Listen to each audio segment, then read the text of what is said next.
Assalamualaikum warahmatullahi wabarakatuh, teman-teman, terutama pecinta film, ya, khususnya film Indonesia ya.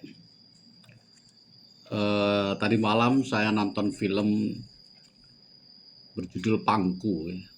Ini adalah film debut pertama dari Reza Rahadian. Saya tergoda untuk nonton film ini karena ada berita sebagian ibu-ibu yang nonton itu di tengah film keluar karena protes. Nah, saya pengen tahu apa itu protesnya. Terutama itu juga karena ada informasi bahwa film ini mendapat penghargaan dari Bujan International Film Festival tahun 2025. Jadi ini memang harus ditonton gitu ya. Kesan saya selama nonton film itu sangat puas ya. Saya acungi 2 jempol untuk Reza Rahadian yang menjadi sutradara dan penulis skenario-nya. Skenario-nya betul-betul apik sekali. Dan selama nonton itu saya terbuai, dalam arti saya tidak berkedip dari awal sampai akhir. Saya menangis, tapi juga tertawa, terkekeh-kekeh. Bukan karena lucu sebenarnya. Juga menangis juga bukan karena terlalu sedih, tapi lebih karena begitu naturalnya jalan cerita, dialognya alamiah sekali, natural sekali, menceritakan kisah di kelas bawah ya, kelas ekonomi rendah di suatu kawasan Pantura ya, yang luar biasa indah sekali. Jadi itu kesan saya. Nah, ceritanya ini seorang wanita namanya Sartika. Tidak dijelaskan mengapa pada saat dia hamil tua, dia keluar kampung dengan menumpang truk, gitu. Tujuannya mencari pekerjaan. Saya cari-cari karena saya datangnya terlambat waktu itu. Apa sebabnya dia hamil tua kok melarikan diri dari kampungnya? Apakah karena kawin dia hamil dua nikah, atau ternyata tidak ada penjelasannya. Dan mungkin dianggap tidak penting. Yang penting dia hamil dan ingin mencari pekerjaan atau kehidupan yang lebih baik. Naas baginya, truknya mogok di jalan dan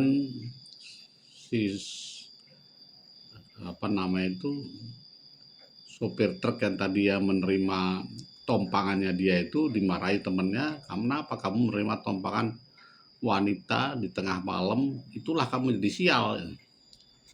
Akhirnya dia ikuti nasihat temannya. Si Sartika ini dalam keadaan hamil itu diturunkan di tengah jalan dan dikasih tahu, kamu cari pekerjaan ke sana rame. Itu di daerah Pantura itu ya, tempat banyak sopir-sopir parkir, dan singkatan sopir itu kan lain nganso mampir itu. Jadi tempat kelas bawah untuk bersenang-senang ya. Jadi di situ warung-warungnya itu menyediakan wanita penghibur. Itulah kira-kira. Nah, dia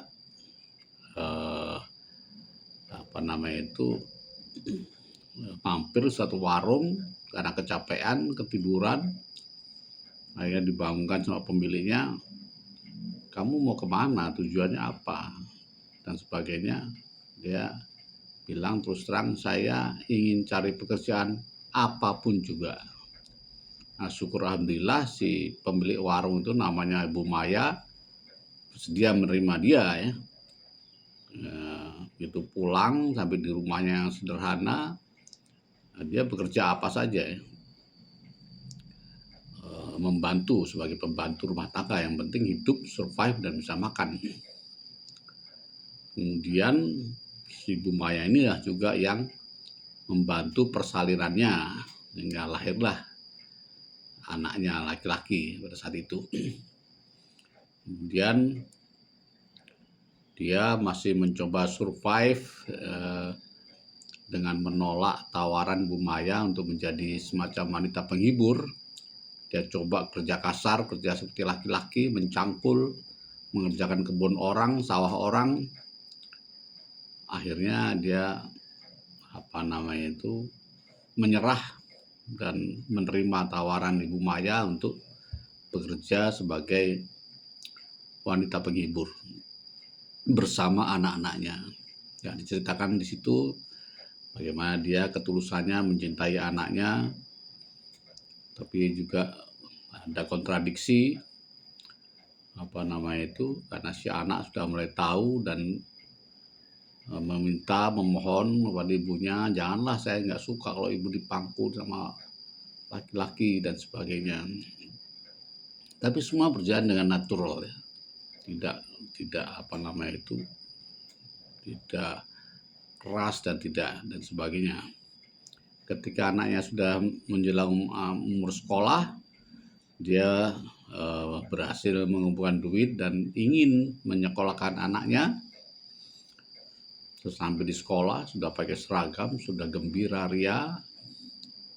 Ternyata sekolah sulit menerimanya karena dia tidak punya KTP, tidak punya kartu keluarga, tidak punya suaminya juga tidak tahu siapa. Jadi gagallah usahanya untuk menyekolahkan anaknya itu. Akhirnya datang seorang laki-laki yang juga langganan, pertama bernama Hadi, yang ya singkat cerita ya tertarik dengan Sartika ini, dan Sartika juga tertarik. Mereka dengan kalimat-kalimatnya sederhana sebetulnya, ngajak jalan-jalan dan sebagainya. Akhirnya si Hadi itu menaruhkan, saya pengen punya anak, mau nggak kamu? Ya singkatnya saya kawinin, saya nikahi. Tentu saja ini juga menjadi dambaan si Sartika kan. Dia bisa hidup secara normal bersama laki-laki, punya anak, punya rumah sendiri, dan punya identitas, punya kartu keluarga, punya KTP, bisa menyekolahkan anaknya. Tadinya saya berharap ya inilah ending yang happy endingnya seperti ini. Sudah selesai, berarti dia bahagia. Masa-masa lalunya yang berat dan itu akhirnya mendapatkan imbalan yang setimpal, dapat suami yang baik, ganteng, bertanggung jawab, sayang. Ternyata saya kena prank. Setelah beberapa bulan barangkali atau beberapa saat kemudian, si laki-laki ini tidak muncul-muncul, si suami ini tidak kembali lagi ke rumahnya. Lama si Sartika bertanya ke sana kemari, akhirnya diketahui bahwa dia udah kerjanya pindah ke sana. Didatangi, bosnya ditanyai, ternyata si Hadi ini istrinya TKW. Selama ini yang membiayai dia sehingga dia agak sedikit berkecukupan adalah istrinya di TKW itu. Jadi datanglah peristiwa yang sangat menyakitkan ya. Si istri mendatangi Sartika dan Sartika tahu bahwa dia bakal diusir dari rumah itu karena rumah itu adalah ya hasil dari dana yang dikumpulkan dari TKW, si istri yang seorang TKW. Dengan rasa sedih, dengan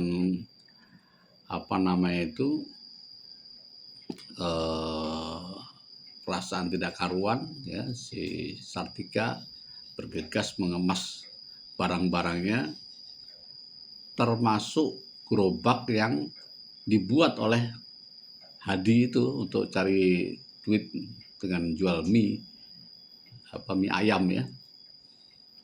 Mereka pergi mendekati rumah itu, disaksikan oleh si Hadi yang tidak berkata apa-apa pun. Perasaan sedih hanya diekspresikan dengan wajah dia kembali lagi ke ibu barunya, Bu Maya, yang siap menerima dia seperti semula. Kemudian ya di akhir cerita semua berjalan setelah beberapa saat ceritakan bahwa si Bayu anaknya sudah besar dan sudah bisa mencari uang dengan menjual mie bersama adiknya, yaitu anak Sartika bersama si Hadi. Mereka menyatakan bahwa mereka sangat bangga punya ibu yang tegar, yang sayang sama anak-anaknya, yang berhasil menghadapi hidup yang keras ini. Kira-kira begitulah. Dan itulah akhir ceritanya. Jadi si ibu tetap menjadi si single parent, namun dia berhasil membawa anak-anaknya, berhasil survive, menghadapi hidup yang keras sendirian saja. Saya tidak tahu apakah ini happy ending atau tidak, tapi setelah saya pikir-pikir ini happy ending. Dan saya kira kita tidak bisa menyalahkan siapapun. Apakah kita harus menyalahkan Hadi yang ternyata membohonginya? Tapi si Hadi juga berjasa. Karena Hadi lah dia mendapatkan kartu keluarga, KTP, identitas, anaknya bersekolah, mendapatkan kasih sayang meskipun untuk sementara ya. Meskipun dia tahu itu hanya tipuan atau muslihat, ya si Hadi bisa dimaklumi, dia ditinggal istri bertahun-tahun. Mungkin kita bisa memakluminya, dia bukan orang jahat. Apakah sang istri Hadi ini orang jahat yang harus kita benci? Ya barangkali karena sikapnya yang tidak baik ya terhadap si Sartika. Tetapi dia juga punya hak, dia selama ini menafkahi si Hadi, mengirimkan uang dari hasil TKW-nya. Apakah kita harus marah dengan Bu Maya? Tidak juga. Bu Maya lah menyelamatkan Sartika, ya. Meskipun dalam tanda petik ikut menjerumuskan Sartika menjadi wanita penghibur, ya. Tapi itulah hidup, itulah kenyataan, itulah realitas.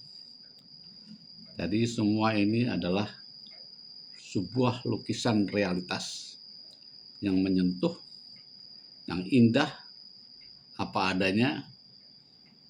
Saya sarankan Anda menonton film ini film yang baik, yang patut mendapatkan penghargaan. Saya yakin ini katanya sudah dimasukkan nominasi Festival Film Indonesia, dan mudah-mudahan sudah banyak festival yang diikuti, mudah-mudahan akan banyak penghargaan yang dia peroleh memajukan film Indonesia. Selamat untuk film ini, untuk Reza Radian dan bintang-bintangnya, Christine Hakim yang luar biasa, dia selalu total dalam berperan. Saya kira actingnya tetap ya luar biasa Christine Hakim. Pemeran utama juga menurut saya sangat bagus. Hadi Fedi Nuril ya, bagus sekali. Salut untuk film ini. Saya sarankan pecinta film Indonesia menonton film Pangku. Makasih. Assalamualaikum warahmatullahi wabarakatuh.